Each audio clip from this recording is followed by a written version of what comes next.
അസ്സലാമു അലൈക്കും വറഹ്മത്തുള്ളാഹി വബറകാതുഹു. അൽഹംദുലില്ലാഹി റബ്ബിൽ ആലമീൻ. അസ്സലാത്തു വസ്സലാമു അലാ റസൂലിഹിൽ അമീൻ വ അലാ ആലിഹി വസ്വഹ്ബിഹി അജ്മഈൻ. അമ്മാ ബഅദ്. പരിശുദ്ധമായ ദീനുൽ ഇസ്ലാം, പ്രപഞ്ചനാഥനിൽ നിന്ന് അവതീർണമായ സത്യമാർഗം, വിശുദ്ധ ദീനുൽ ഇസ്ലാമിൻ്റെ ജീവനായി നമ്മെ പഠിപ്പിച്ചിട്ടുള്ള ഒന്ന് തൗഹീദാണ്. ഈ ഭൂമി ലോകത്തേക്ക് അല്ലാഹു സുബ്ഹാനഹു വ തആല നിയോഗിച്ച ലക്ഷത്തിൽ പരം വരുന്ന പ്രവാചകന്മാർ ഒന്നാമതായി തങ്ങളുടെ സമൂഹത്തെ പഠിപ്പിച്ചതും അവരെ ക്ഷണിച്ചതും ഈ തൗഹീദിലേക്കാണ്. ഒരാളുടെ തൗഹീദിലുള്ള വിശ്വാസം ശരിയാകുമ്പോൾ മാത്രമാണ് അയാളുടെ കർമ്മങ്ങൾ അല്ലാഹുവിങ്കൽ സ്വീകാര്യമായി തീരുന്നതും സ്വർഗാവകാശിയായി അയാൾ മാറുന്നതും. തൗഹീദിലുണ്ടായിത്തീരുന്ന ഏതൊരു വ്യതിചലനവും ഇരു ലോകത്തും നഷ്ടക്കാരിൽപ്പെടാൻ കാരണമായി തീരുകയും ചെയ്യും. ഇന്ന് സൽസബീലിൽ തൗഹീദുമായി ബന്ധപ്പെട്ടുകൊണ്ടുള്ള ഏതാനും ചില കാര്യങ്ങൾ ചർച്ച ചെയ്യുവാൻ കേരള ജംഅയ്യത്തുൽ ഉലമയുടെ സെക്രട്ടറിയായ ബഹുമാന്യ പണ്ഡിതൻ ഹനീഫ് കായക്കൊടി അവർകൾ നമ്മളോടൊപ്പമുണ്ട്. ഏതാനും ചില കാര്യങ്ങൾ അദ്ദേഹവുമായി നമുക്ക് സംവദിക്കാം.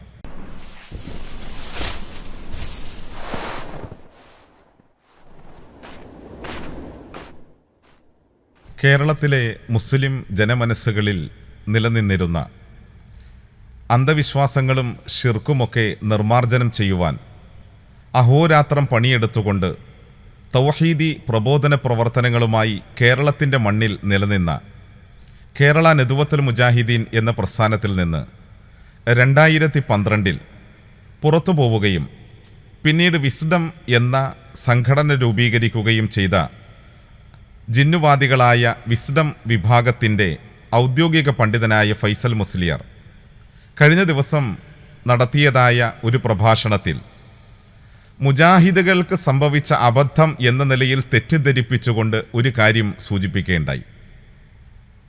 മുഹയ്യിദ്ദീൻ ഷെയ്ഖിനെയും കാണാത്ത മുഹയ്യിദ്ദീൻ ഷെയ്ഖിനെയും കാണാത്ത ജിന്നിനെയും ഒരുപോലെ KNMകാർ കണ്ടതാണ് അവരുടെ ആദർശത്തിൽ സംഭവിച്ച വ്യതിയാനം, തെറ്റ് എന്ന് അദ്ദേഹം ചൂണ്ടിക്കാണിക്കുകയുണ്ടായി. എന്താണ് ആ വിഷയത്തെ സംബന്ധിച്ച് മനസ്സിലാക്കുവാനുള്ളത്? ആ ഫൈസൽ മൗലവിയുടെ ക്ലിപ്പിലേക്ക് നമ്മൾക്കൊന്ന് പോയി വരാം. കാണാത്ത ജിന്നും കാണാത്ത മുഹയ്യിദ്ദീൻ ഷെയ്ഖും, പിന്നെ എന്താണ് അവർ രണ്ടോ കൂട്ടരോടുമുള്ള തേട്ടത്തിൽ ഒരു വ്യത്യാസമുണ്ടായത് എന്നാണ്. കാണാത്ത ജിന്ന് കാണാത്ത മുഹയ്യിദ്ദീൻ ഷെയ്ഖ് എന്നത് ഒരേ ഹുക്കുമാണോ? എല്ലാ കാര്യത്തിലും ആണോ? അല്ല. ഇപ്പോൾ ഈ ക്ലിപ്പ് താങ്കൾ കേട്ടിട്ടുണ്ടാകും. എന്താണ് ഇതിനെ സംബന്ധിച്ച് താങ്കളുടെ അഭിപ്രായം? തൗഹീദി പ്രബോധന പ്രസ്ഥാനത്തിൽ നിന്ന് അകന്നുപോയാൽ സംഭവിക്കുന്ന ദുരന്തങ്ങളുടെ ഭാഗമാണ് ഇത്തരം വാചക കസർത്തുകളും ദുർവ്യാഖ്യാനങ്ങളും എന്ന് ഒന്നുകൂടി നമ്മെ ബോധ്യപ്പെടുത്തുന്നതാണ് ഇത്തരം പ്രസംഗങ്ങളൊക്കെ. കാരണം ആരാണിവിടെ മുഹയ്യിദ്ദീൻ ഷെയ്ഖും ജിന്നും ഒരുപോലെയാണ് എന്ന് പറയുന്നത് എന്ന് ചോദിച്ചാൽ അതിന് മറുപടി പറയാൻ ഈ ആളുകൾക്ക് സാധിക്കുകയില്ല എന്നതാണ് വസ്തുത. സാമാന്യബോധമുള്ള ഒരാളും മരിച്ചുപോയ ഒരു മനുഷ്യനും ജീവിച്ചിരിക്കുന്ന ജിന്നും ഒരുപോലെയാണ് എന്ന് പറയുകയില്ല എന്നത് എല്ലാവർക്കും അറിയാവുന്ന ഒരു കാര്യമാണ്.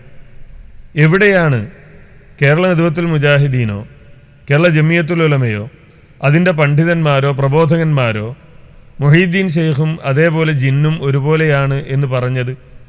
എവിടെയും അങ്ങനെ പറഞ്ഞിട്ടില്ല. ഇവിടെ വിഷയം ഇസ്തിഗാസയുമായി ബന്ധപ്പെട്ട, ഇസ്തിആനയുമായി ബന്ധപ്പെട്ടതാണ്. ആ വിഷയത്തിൽ ഷെയ്ഖിനെയും ജിന്നിനെയും ഒരുപോലെ കണ്ടു എന്നതാണ് ഈ ആളുകൾക്ക് സംഭവിച്ച അബദ്ധം. ജിന്നിനോട് സഹായം തേടുന്നതും അതേപോലെ മുഹയ്യിദ്ദീൻ ഷെയ്ഖിനോട് സഹായം തേടുന്നതും ശിർക്കാണ് എന്ന് നമ്മൾ വളരെ കൃത്യമായി സമൂഹത്തെ ബോധ്യപ്പെടുത്തുകയുണ്ടായി. ഇത് നമ്മൾ മാത്രം പറഞ്ഞ കാര്യമല്ല, മറിച്ച് ലോകത്തുള്ള എല്ലാ പണ്ഡിതന്മാരും, സലഫി പണ്ഡിതന്മാർ വളരെ കൃത്യമായി ഈ കാര്യം വിശദീകരിക്കുന്നിടത്ത് പരാമർശിക്കുന്നത് നമുക്ക് കാണാൻ കഴിയും. ഇസ്തിഗാസയെക്കുറിച്ച്, ഇസ്തിആനയെക്കുറിച്ച്, അതിൽ ശിർക്കായതിനെക്കുറിച്ച് വിശദീകരിക്കുന്നിടത്ത് പണ്ഡിതന്മാർ പറയുന്നത് കാണാം. ഇപ്പോൾ ഉദാഹരണത്തിന് ഷെയ്ഖ് ഇബ്നു ബാസ് റഹിമഹുള്ള പറയുന്നത് കാണാം, വൽ ഇസ്തിഗാസത്തു ബിൽ അംവാതി വൽ ഗായിബീൻ നൗഉം മിൻ അൻവാഇൽ ഇബാദ. മരിച്ചവരോടും ഗായിബിനോടും എന്ന് പറയുന്നത് എന്തിനാണ്? അങ്ങനെ പറയാനുള്ള കാരണം മരിച്ചുപോയ മൊഹീദ്ദീൻ ഷെയ്ഖിനെ പോലെയുള്ള ആളുകളോട് വിളിച്ചു തേടുന്നവരുണ്ട്. അതേപോലെ ഗായിബായ ജിന്നിനെ മലക്കിനെയൊക്കെ വിളിച്ചു തേടുന്നവരുണ്ട്.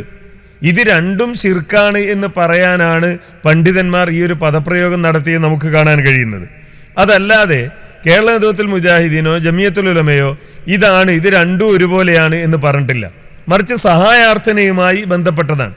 ഇവിടെ നമ്മളെ കാണുന്നു എന്നതുകൊണ്ടോ അല്ലെങ്കിൽ നമ്മൾ പറയുന്നത് കേൾക്കുന്നു എന്നതുകൊണ്ടോ ജിന്നിനോടുള്ള സഹായാർത്ഥന ശിർക്കല്ലാതായി മാറുമോ? ഈ ആളുകൾ സമർത്ഥിക്കാൻ ശ്രമിക്കുന്ന അതാണ്. ഇപ്പൊ കാണാത്ത മൊഹീദ്ദീൻ ഷെയ്ഖ്, കാണാത്ത ജിന്ന് രണ്ടും ഒരുപോലെ കണ്ടു എന്ന് പറഞ്ഞാൽ ഇസ്തിഗാസയുടെ വിഷയത്തിൽ രണ്ടും രണ്ടായി കാണണം എന്നാണല്ലോ ഈ ആളുകൾ പറയുന്നത്. നമ്മൾ ഒന്നായി കണ്ടത് ഇസ്തിഗാസയുടെ വിഷയത്തിലാണ്. കാണാത്ത മൊഹീദ്ദീൻ ഷെയ്ഖിനോട് ഇസ്തിഗാസ നടത്തിയാലും കാണാത്ത ജിന്നിനോട് ഇസ്തിഗാസ നടത്തിയാലും അത് ദുആ ആണ്, അത് ശിർക്കാണ് എന്ന് നമ്മൾ പറഞ്ഞു. അപ്പോഴാണ് ഇവർ പറയുന്നത് ഇതാണ് കേനമിന്റെ അബദ്ധം എന്ന് പറഞ്ഞ ഇവരുടെ വാദം എന്താണ്? കാണാത്ത ഷെയ്ഖിനോട് ഇസ്തിഗാസ നടത്തുന്നതും കാണാത്ത ജിന്നിനോട് ഇസ്തിഗാസ നടത്തുന്നതും രണ്ടും ഒരുപോലെയല്ല എന്നാണല്ലോ ഇവർ പറയുന്നത്. അങ്ങനെ ലോകത്താരും പറഞ്ഞിട്ടില്ല.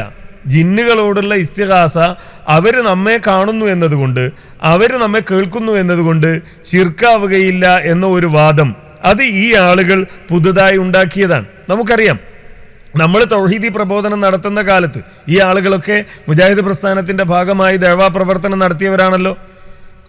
ഖുബൂരികളോട് ഇൻ തദഉഹും ലാ യസ്മഉ ദുആഅക്കും വലൗ സമീഉ മസ്തജാബു ലക്കും വയൗമൽ ഖിയാമത്തി യക്ഫുറൂന ബിശിർക്കിക്കും എന്ന ആയത്ത് ഓതുമ്പോൾ അതിൻ്റെ തുടർച്ചയായി അതിനുപോൽബലകമായി നമ്മളുടെ എല്ലാ പണ്ഡിതന്മാരും ഉദ്ധരിച്ചിരുന്നതാണ് ഖുർത്തുബി ഈ വിഷയത്തിൽ നൽകിയ തഫ്സീർ. എന്തായിരുന്നു അത്? വയജൂസു അൻ യർജിഅ ഹാദാ മിനൽ മഅബൂദീന മിമ്മാ യഅഖിൽ. ഇത് കല്ലിനോ മരത്തിനോ ബിംബത്തിനോ വിഗ്രഹത്തിനോ മാത്രം ബാധകമായതല്ല. കൽ മലായികത്തി വൽ ജിന്നി വൽ അംബിയാഇ വശയാത്തീൻ എന്ന ഇബാറത്ത് അറിയാത്ത ഒരു മുജാഹിദ് പണ്ഡിതനും ഇല്ല. ഇവിടെ വേർതിരിച്ചോ? ഇത് ജീവനില്ലാത്ത ഷെയ്ഖിന്, കാണാത്ത ഷെയ്ഖിന് ബാധകമാണ്, നമ്മെ കാണുന്ന ജിന്നിന് അത് ബാധകമല്ല. കാണാത്ത ഷെയ്ഖിനോ മരിച്ചുപോയവർക്കോ അമ്പിയാക്കൾക്കോ ആണ് ബാധകം. നമ്മെ കാണുന്ന അല്ലെങ്കിൽ നമ്മെ കേൾക്കുന്ന മലക്കുകൾക്കോ ജിന്നുകൾക്കോ അത് ബാധകമല്ല എന്നൊരു വേർതിരിവ് അവിടെ ഉണ്ടായോ? ഈ ആളുകൾ ഇങ്ങനെ വലിയ ഒരു അബദ്ധത്തിൽ പെട്ടുപോവുകയും അതിനുവേണ്ടി ഇത്തരം കാര്യങ്ങൾ ദുർവ്യാഖ്യാനം നടത്തുകയുമാണ് ചെയ്യുന്നത് എന്ന് നമുക്ക് മനസ്സിലാക്കാൻ കഴിയും. ഇവിടെ വസ്തുത ഇത് മാത്രമാണ്. പ്രാർത്ഥനയുമായി ബന്ധപ്പെട്ടതാണ് തർക്കം, ഇസ്തിഗാസയുമായി ബന്ധപ്പെട്ടതാണ് തർക്കം, ജിന്നിനോടുള്ള സഹായാർത്ഥന. നമുക്കറിയാം, കോഴിച്ചനയിൽ ഫൈസൽ മുസ്ലിയാർ എഴുതിയ വാദം മനുഷ്യനെ സംബന്ധിച്ചിടത്തോളം അദൃശ്യവും അഭൗതികവുമായ ജിന്നിനോട് മനുഷ്യൻ നടത്തുന്ന സഹായാർത്ഥനയെക്കുറിച്ചാണ്. ആ സഹായാർത്ഥനയിൽ ശിർക്കാവാത്തതുണ്ടോ? ആ സഹായാർത്ഥനയിൽ ശിർക്കാവാത്തതുണ്ട് എന്നീ ആളുകൾ പറയുന്നു. ശിർക്കാവാത്തതില്ല എന്ന് നമ്മളും പറയുന്നു. അതല്ലാതെ എല്ലാ കാര്യങ്ങളിലും മരിച്ചുപോയ ഷെയ്ഖും അതേപോലെ ജിന്നും ഒരുപോലെയാണ് എന്ന് സാമാന്യ ബോധമുള്ള ആളുകളാരും പറയില്ല. ഈ വിഷയത്തിൽ, ഇസ്തിഗാസയുടെ വിഷയത്തിൽ ജിന്നിനോട് നടത്തുന്ന സഹായാർത്ഥന, ഇവിടെ നമ്മൾ മുമ്പൊക്കെ കേട്ടതുപോലെ തന്നെ ഇരുളിൽ വെളിച്ചം ചോദിച്ചാൽ, അതേപോലെ പുഴയിൽ വീണ് തേടിയാൽ ആ സഹായാർത്ഥന പ്രാർത്ഥനയാണ്. അത് ഷെയ്ഖിന്, മരിച്ചുപോയ ഷെയ്ഖിനോട് നടത്തിയാലും പ്രാർത്ഥനയാണ്, ജീവിച്ചിരിക്കുന്ന ജിന്നിനോട് നടത്തിയാലും പ്രാർത്ഥനയാണ്. ഇതാണ് ഇസ്ലാം പഠിപ്പിക്കുന്നത്. അതാണല്ലോ അല്ലാഹു സുബ്ഹാനഹു വ തആല വളരെ കൃത്യമായി ഖുർആനിലൂടെ നമുക്ക് വിശദീകരിച്ചു തന്നത്. വഅന്നഹു കാന റിജാലുൻ മിനൽ ഇൻസി യഊദൂന ബിരിജാലിൻ മിനൽ ജിൻ ഫസാദുഹും റഹഖ. ഇവിടെ ഈ ഒരു വേർതിരിവ് ജിന്നിനോട് നടത്തുന്നതിന് അത് ശരിയല്ല, പ്രമാണവിരുദ്ധമാണ് എന്ന് ഈ ആയത്ത് കൃത്യമായി നമ്മെ ബോധ്യപ്പെടുത്തുന്നതാണ്. അപ്പോൾ പരിശുദ്ധമായ ഖുർആനിലെ സൂറത്തു ജിന്നിൽ നിന്ന് താങ്കൾ ഉദ്ധരിച്ചതായി ഈ ആയത്തിൽ നിന്ന് ഏതൊരാൾക്കും കാര്യങ്ങൾ വ്യക്തമാണ്. ജീവിച്ചിരിക്കുന്ന ജിന്നിനോട് നടത്തുന്ന ഏതൊരു സഹായാർത്ഥനയും ഷിർക്കാണ് എന്നാണ് ഇവിടെ ആയത്തിൽ പറഞ്ഞത്. അതായത് മരിച്ചുപോയവരെ വിളിച്ചു പ്രാർത്ഥിക്കുന്നത് ഷിർക്കാണ് എന്ന് പറഞ്ഞ അതേ ശൈലിയിൽ തന്നെ പരിശുദ്ധമായ ഖുർആനിൽ ഇവിടെ അല്ലാഹു തആല ഈ കാര്യം നമ്മെ ഉണർത്തുകയും ചെയ്യുന്നുണ്ട്.